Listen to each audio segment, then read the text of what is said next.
Hey everyone, welcome back to my YouTube chess channel where I play chess and bring you other chess content as well. So today we're going to jump right into forks. This is part of a three-part series, pins, forks, and skewers for beginners. So I'm calling it Beginner's Guide to Tactics. Those are the three tactics that I would focus on if you're a beginning chess player. And then you could focus on the more difficult and challenging tactics such as discovered check, discovered attack, x-ray, things like that. But for now, we're going to stick with forks for today. So let's go for it, guys.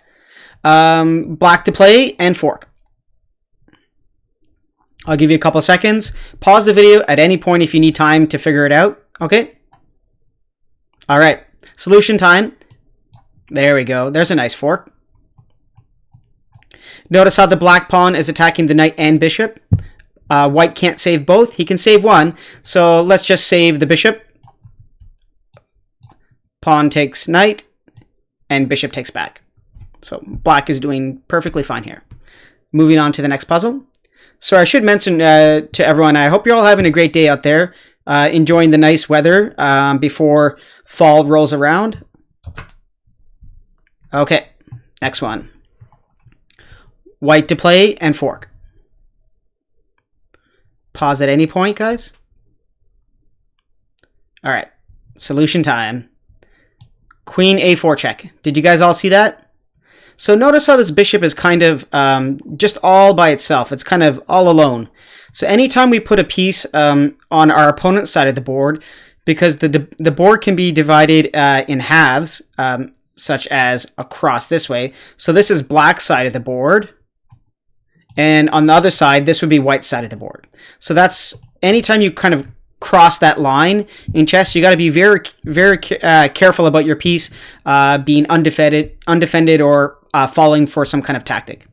So this is a simple tactic, which I do see quite often in my students' chess games, is that the bishop will come out and then there's no knight here protecting it. So black is in check. Black will do his best to block the check, so let's we'll put a bishop in front. And the bishop on b4 drops.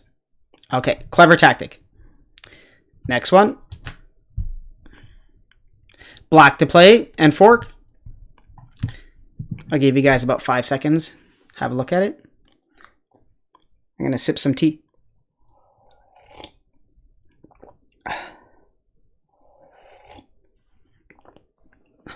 All right, that was 5 seconds, guys.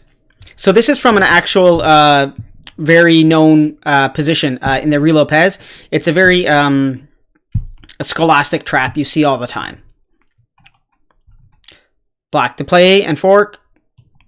Queen d4. Did you guys all see that? So remember how I said every piece in chess can fork. Pawn, queen, bishop, knight, king, everything. Attacking the knight. That's the pawn. Attacking the pawn and the knight at the same time. So let's save our knight. Give up the pawn. Give white a move.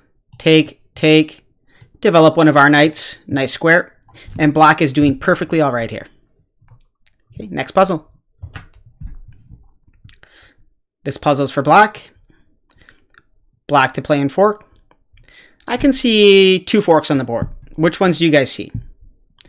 If you guys were thinking about this fork, then you missed one. Even though this does look very nice, black has a better one that's available. Pause now if you need time. Okay. Queen h4 check. Did you guys all see that? Simultaneously attacking the king and the bishop. Let's give white a move. Blocks. Then the bishop drops, and the game will continue. Black is by no means winning, but a game of chess will ensue. Okay, this one's for white. White to play and fork.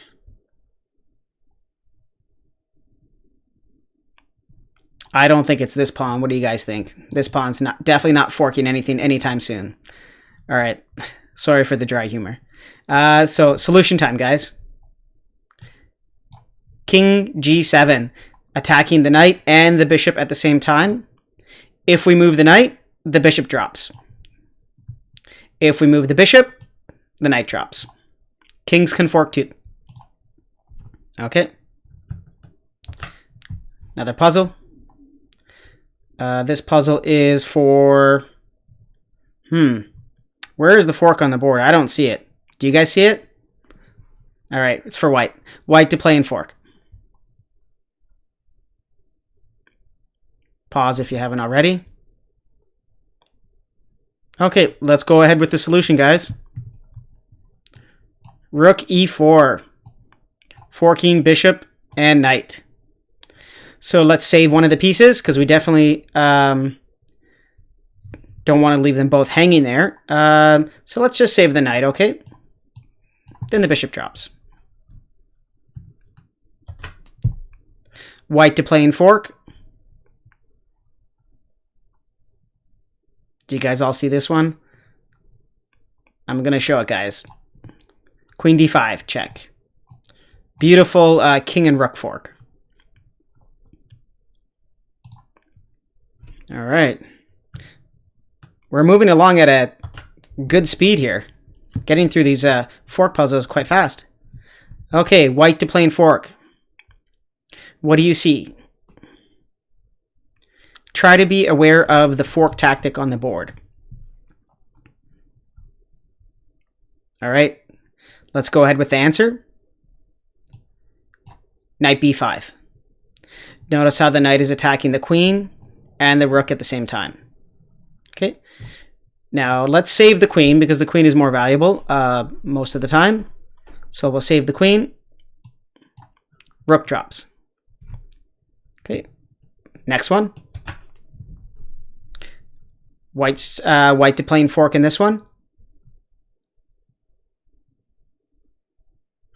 Hopefully you recognize that the fork is with a knight. Now you just need to find the right square. So you might be thinking about this square, forking the queen and the pawn. But that's not where we want to go. We actually want to go back, all the way back home. There we go.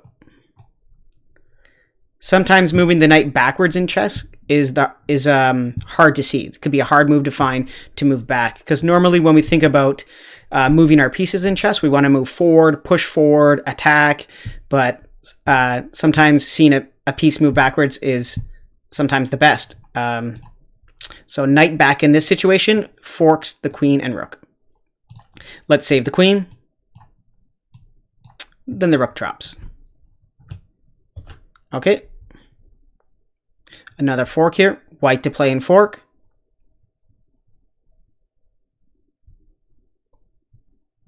Okay, let's get to the answer, guys. Notice how about 5 or 6 puzzles, I said anytime you kind of cross this imaginary line here, so this would be black's imaginary line, you have to be careful because this bishop has crossed that line. You have to be careful of leaving your pieces hanging or undefended. And clearly this bishop is not defended by anything, so we got to kind of increase our tactical awareness with kind of these general ideas and rules. So that would be one of them that I would make note of, is try to find the piece that has crossed the line that is undefended or hanging. All right, so, we'll get right to the answer now. Queen a4 check. So similar to the puzzle that we did earlier, but on this side of the board now instead of this side. We'll block with the knight. Then the bishop drops. Okay. Hopefully you guys are enjoying the fork puzzles. All right, guys. So that was it. We did all 10 forks at a very good speed as well, I might add. So thank you for tuning into my YouTube channel. Comment, like, subscribe. And that was part 2 of my beginner's guide to tactics. And I apologize if some of the puzzles were quite easy, but they are geared to people who are just starting out to play chess. So definitely keep that in mind. I will definitely have harder puzzles and tactics in the future, just to let you know. But for now, guys, thank you for joining my channel, and I'm signing off. Get out there and play some chess. Okay, take care.